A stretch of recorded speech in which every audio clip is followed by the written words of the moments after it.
Hoje o Entre Eixos Cash recebe o advogado especialista em direito do agronegócio, o doutor Rodrigo Santos. Rodrigo, que é do Mato Grosso do Sul. Seja bem-vindo, doutor Rodrigo. É um prazer recebê-lo aqui no Entre Eixos Cash.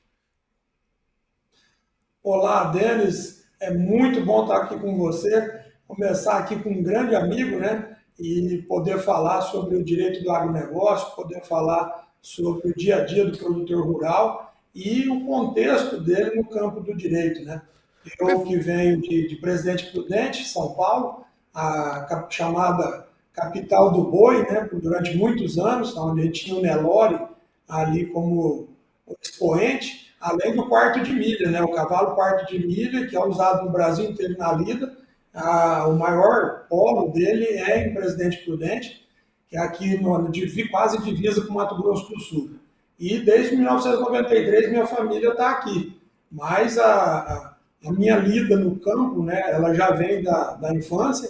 Meu pai sempre foi um entusiasta de sítio, embora não tenha grandes habilidades como agricultor, como pecuarista, né? Mas a minha avó sempre morava nos sítios e para mim sempre foi rotina acompanhar o dia a dia.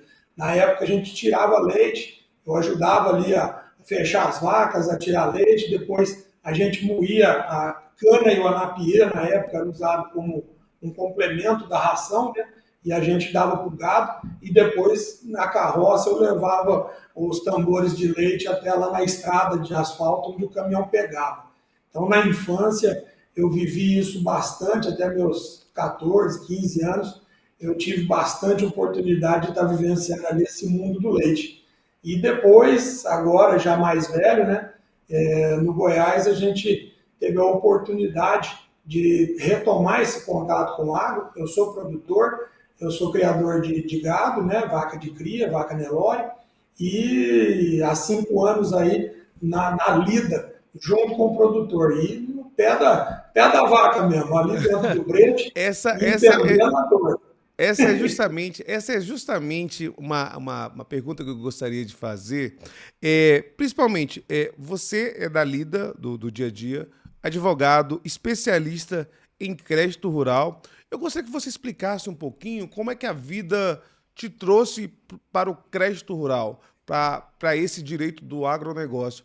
E esse estado onde você está morando, onde você reside agora, que é o Mato Grosso do Sul, que é um grande produtor, né? Bom, eu sou formado em 1996, então já vou para 30 anos de carreira, né? E costumo dizer que eu fiz faculdade 2 vezes, porque entre os 5 e os 9 anos eu acompanhei a minha mãe fazendo direito na faculdade. Meu pai e minha mãe são contadores de formação, né, contabilistas de formação, e também advogados. Então, acompanhei ali a faculdade com a minha mãe entre os 5 e os 9 anos. Depois tive a oportunidade de fazer a faculdade. Desde sempre trabalhei com o meu pai, né, no escritório. Então, comecei como datilógrafo autônomo, depois fui gerente, né, do escritório, e na advocacia eu estreiei em 1996, né, final de 96 eu formei, e a minha vertente sempre foi o crédito, né? Então, a gente começou a carreira aqui mexendo muito com o financiamento habitacional, depois nós expandimos para o crédito do consumidor e o crédito do agronegócio. Então, são financiamentos, né, que a gente foi aprendendo ao longo dos anos a atuar, e nesses 30 anos de carreira eu tive a oportunidade de me tornar um multiespecialista em direito, já que eu tenho 9 especializações, entre elas o MBA em Direito da Economia e da Empresa pela FGV, que me permitiu, né, ter uma visão ampla, né, do direito, né, entender como é que funciona a relação entre as pessoas e as empresas, o governo e as pessoas, e com isso trazer para a prática do dia a dia, né? Então É justamente isso. essa Quando a gente fala formação. de, quando a gente fala de crédito, a gente também fala de dívida do produtor. Não é?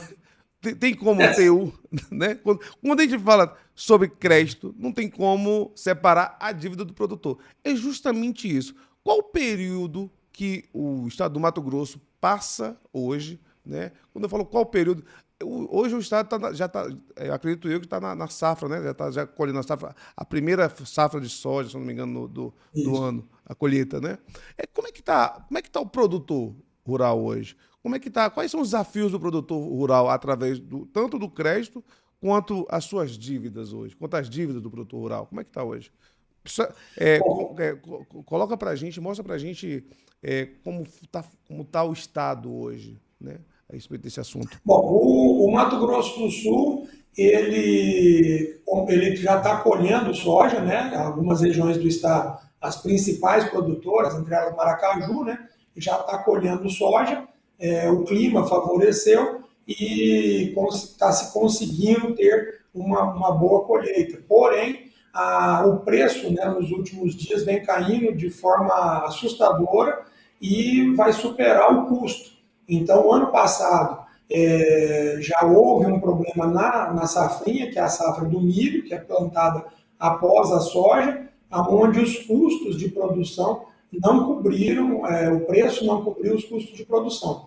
Esse ano, agora já para a soja, o mesmo cenário está se desenhando. Então, quando a gente fala em crédito rural, a gente está falando em financiamento, né? O crédito é um instrumento que o governo tem de estimular o agronegócio a produzir alimentos. Então, ele está previsto na Constituição, né, como uma ferramenta de estimular o agronegócio. Então, é uma atividade extremamente dependente de crédito para poder comprar insumos, para poder fazer o plantio, né? E o produtor sempre é aquela pessoa que tem muita fé, né? Porque você coloca milhões ali debaixo da terra e vai contar com questões climáticas, né? Você tem que estar ali realmente alinhado com a janela de plantio, tem que contar que não vai haver nenhuma anormalidade, né? Para não trazer uma quebra de safra, e ainda contar com preços, né? Que o soja,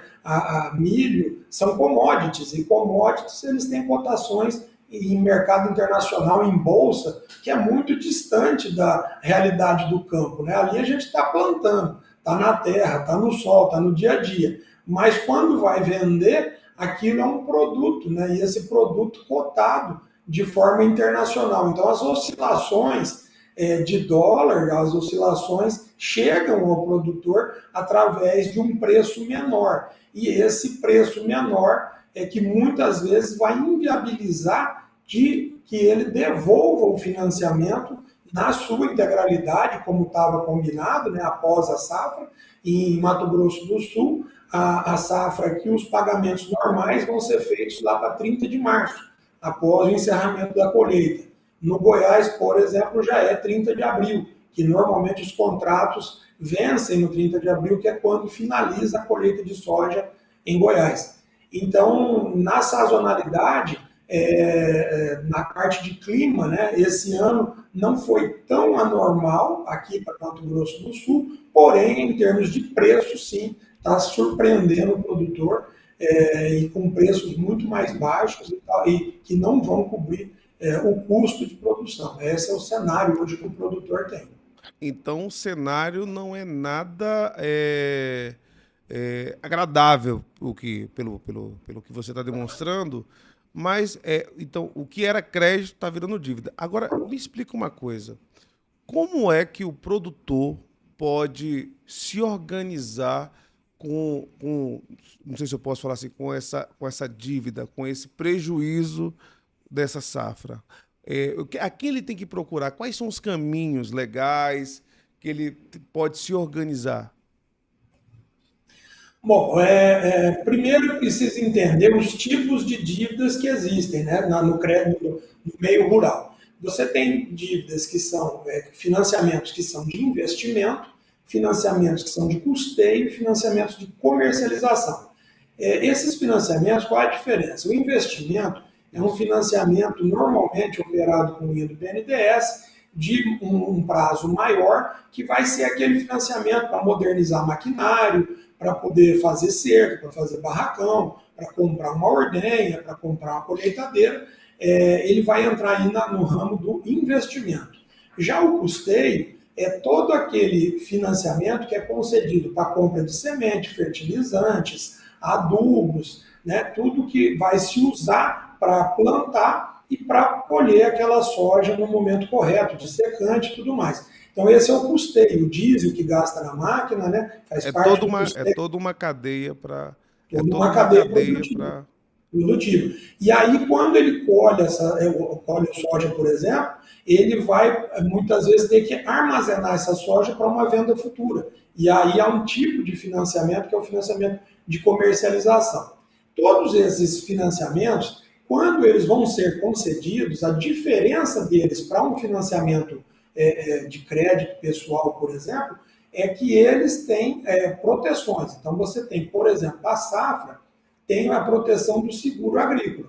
Então, se tem uma quebra de safra, uma geada muito forte, uma enchente ou uma seca, né, normalmente o produtor tem um seguro daquela lavoura. Só que, ao longo dos anos, não tem sido suficiente o volume de seguro disponível no mercado para cobrir toda a produção do soja e do milho no país. Então, muitas vezes, o produtor está com aquele financiamento, ele fez para contratar, ele faz um projeto, aquele projeto ele vai estimar quanto que ele vai colher por hectare e quanto que daquilo vai sobrar depois dele pagar o arrendamento ou o parceiro, né, na terra, quanto que vai sobrar depois que ele pagar todos os insumos que ele teve, ele vai tirar a margem de lucro dele e tem que pagar o banco também. Então, se essa conta não fechar por quebra de safra, por exemplo, a safra, eu esperava 60 sacos de soja por hectare, produziu 50, por conta climática. Então, isso é uma quebra de safra. Eu esperava que o preço fosse 130, o preço hoje está em 105. Então, isso é uma queda de preço. Eu posso ter uma ponte que caiu na estrada, isso é uma dificuldade de comercialização. E eu posso também, como milhões de produtores estão na mesma situação, de safras passadas, as últimas 4 safras foram todas desafiadoras. Nós tivemos secas em partes do Brasil, nós tivemos enchentes em outras partes do Brasil, o que levou o produtor, ao longo das últimas 3 a 4 safras, a estar acumulando dívidas. Então, ele está com dificuldade de fluxo de caixa. Essas 4 possibilidades que eu falei são situações que estão previstas na legislação. Você tem o Estatuto da Terra, né? Você tem o Manual de Crédito Rural, que estabelece como que essa situação é tratada. E aí, quando o produtor acontece de uma quebra de safra, uma dificuldade de comercialização, uma queda no preço ou uma dificuldade de fluxo de caixa, ele vai solicitar ao banco primeiro um alongamento. Então, o que é um alongamento? O alongamento não é um favor que o banco vai prestar. Ele é uma previsão legal, né? Ele está previsto em lei que, acontecendo um desses 4 fatores, o produtor vai documentar essa situação, né? Ele vai falar se é uma quebra de safra, o engenheiro agrônomo vai dar essa situação. Se é uma questão de mercado, você tem bolsas, você tem cotações internacionais.